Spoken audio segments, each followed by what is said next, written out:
आयशा बेटा, आज तुम्हें एक खास बात सिखाऊंगी। दादी अम्मी, हाँ, ये टेडी बेयर मुझे बहुत पसंद है। दादी अम्मी, ये बच्ची इतनी उदास क्यों है? बेटा, उसके पास खाना खरीदने के भी पैसे नहीं। मैं अपना खिलौना बाद में ले लूंगी, पहले उसकी मदद करती हूँ।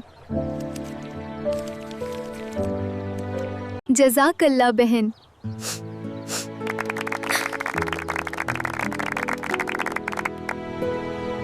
अल्लाह सदका करने वालों से बहुत मोहब्बत करता है।